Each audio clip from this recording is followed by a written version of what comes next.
Hello everyone, welcome to my channel. আজি মই আপোনাৰ আগত এটা নতুন ভিডিঅ' লৈ আনিছোঁ য'ত আপোনালোকৰ কাৰণে সেন্সাছৰ ওপৰত কিছুমান কুৱেশ্যন লৈ আনিছোঁ। আপোনালোকৰ আসাম ডাইৰেক্ট ৰিক্ৰুইটমেণ্ট আৰু আসাম পুলিচ বা আমাৰ আসামত হোৱা যিবিলাক এক্সাম আছে সকলোবোৰ গভৰ্ণমেণ্ট এক্সামত বহুত দৰকাৰ হয় কাৰণ 2011ৰ ভাৰতৰ লোকপ্ৰিয় অনুসৰি যিকোনো এটা কুৱেশ্যন আহি যাব পাৰে। গতিকে এই 20টা কুৱেশ্যন বহুত গুৰুত্বপূৰ্ণ হয়, আপোনালোকে সকলোৱে ভালদৰে চাব আৰু ভিডিঅ'টো ভাল লাগিলে লাইক কৰিব, চেনেলটো ছাবস্ক্ৰাইব কৰি থৈ দিব আৰু মোৰ চেনেলত বহুত গুৰুত্বপূৰ্ণ আৰু কিছুমান ভিডিঅ' আছে সকলোবিলাক আপোনালোকে চাই ল'ব পাৰিব। গতিকে আজি প্ৰথম ভিডিঅ'টো আৰম্ভ কৰোঁ বলক। First question, according to the 2011 census, which states or union territories of India have the highest percentage of scheduled caste and scheduled tribe population in the total population?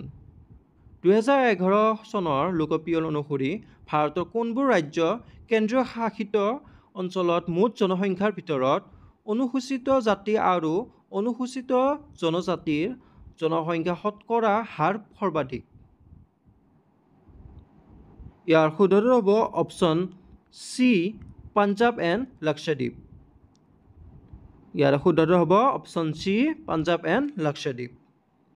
Next, according to the census of India 2011, which of the following language had a negative decade 2001 to 11 growth rate of its speaker?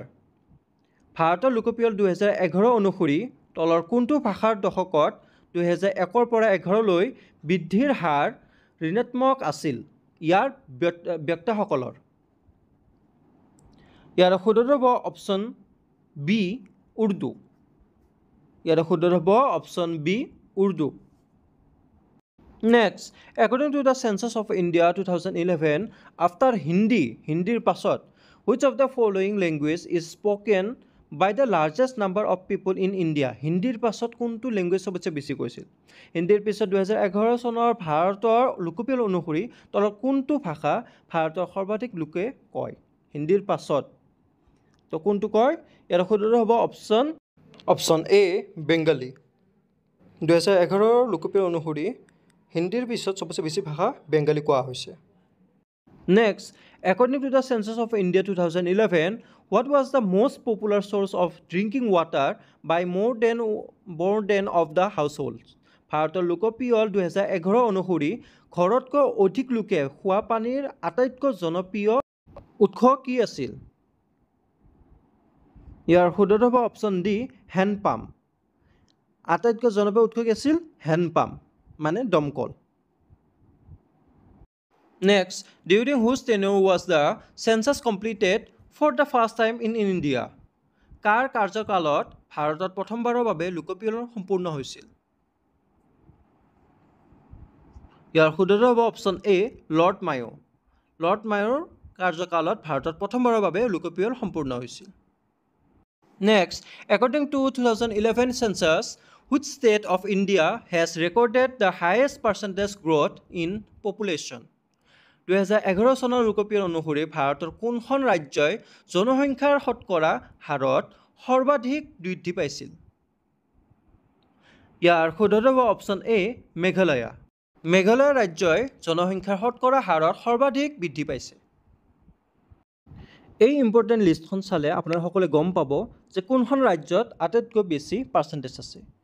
মেঘালয়ত 27.8%, অৰুণাচল প্ৰদেশত 25.9%, উত্তৰ প্ৰদেশত 20.2% আৰু বিহাৰত 20.1%, মধ্যপ্ৰদেশত 19.7% জনসংখ্যা বৃদ্ধি হৈছে।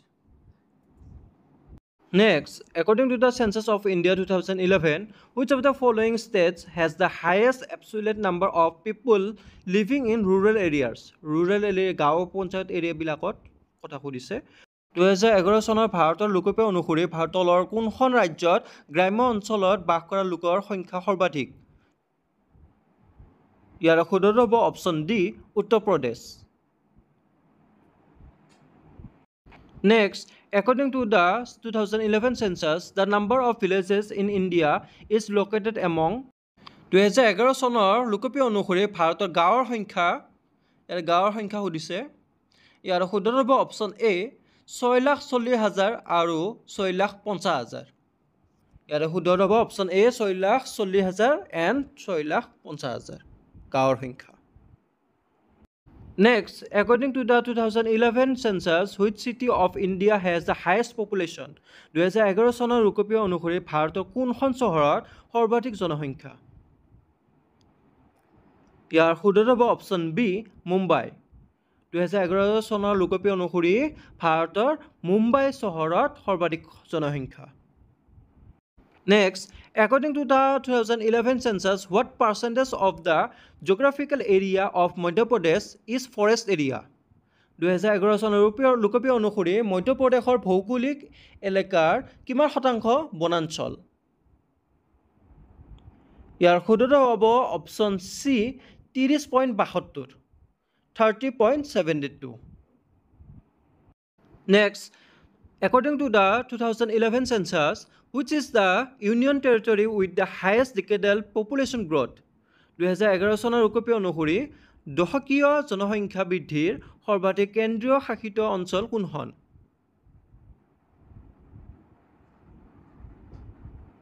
ইয়াৰ শুদ্ধ হ'ব option D Dadra and Nagaur Haveli. Dadra and নাগৰ হাভেলী হৈছে ইয়াৰে শুদ্ধ উত্তৰ।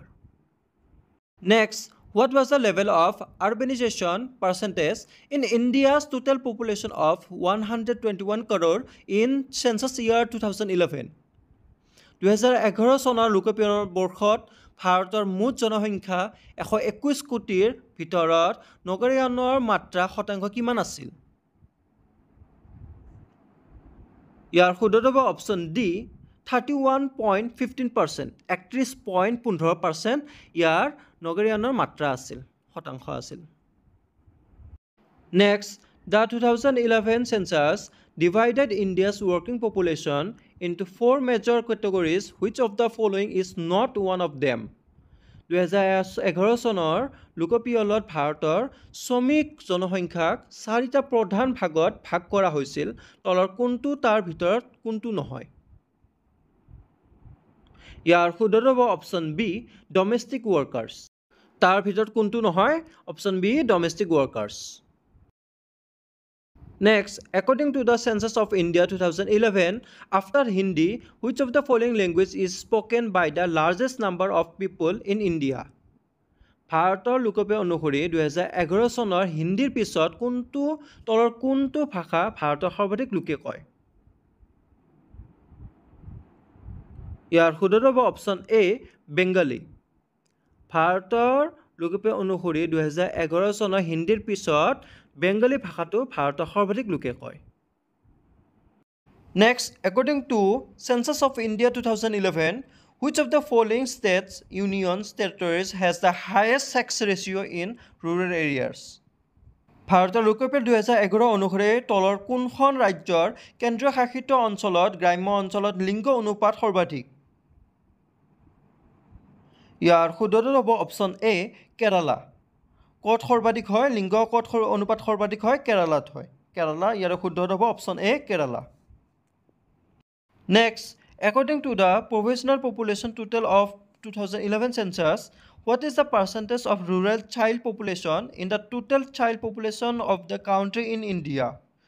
2011 চনৰ লোকপিয়লৰ সাময়িক জনসংখ্যাৰ মুঠ তথ্য অনুসৰি ভাৰতৰ দেশৰ মুঠ শিশু জনসংখ্যাৰ ভিতৰত গ্ৰাম্য শিশু জনসংখ্যাৰ শতকৰা হাৰ কিমান?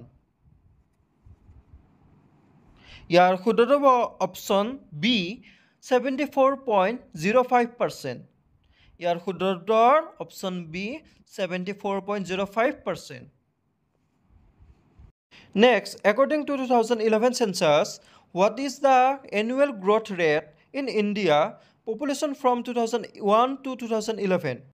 2011 চনৰ লোকপিয় অনুসৰি 2001 চনৰ পৰা 2011 চনলৈ ভাৰতৰ জনসংখ্যা বাৰ্ষিক বৃদ্ধিৰ হাৰ কিমান? ইয়াৰ শুদ্ধ হ'ব অপশ্যন বি 1.64%। 2001 পৰা 2011 ভাৰতৰ জনসংখ্যাৰ বাৰ্ষিক বৃদ্ধিৰ হাৰ হৈছে 1.64%। Next, according to the census of India 2011, what is the percentage of population of scheduled tribes in India? ভাৰতৰ লোকপিয়ল 2011 অনুসৰি ভাৰতত অনুসূচিত জনজাতিৰ জনসংখ্যাৰ শতকৰা হাৰ কিমান? ইয়াৰ শুদ্ধটো হ'ব অপশ্যন চি 8.6%.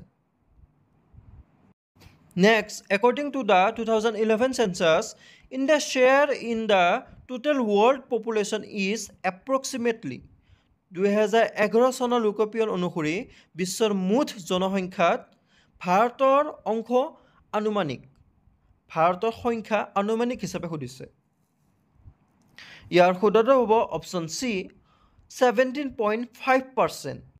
2011 চনৰ লোকপিয়ল অনুসৰি বিশ্বৰ মুঠ জনসংখ্যাত ভাৰতৰ অংশ হৈছে 17.5% আৰু এইটো হৈছে আনুমানিক Next, আজিৰ এইটো লাষ্ট কুৱেশ্যন হয় in the census of India a person who works মোৰ then days in a year is considered as key employee.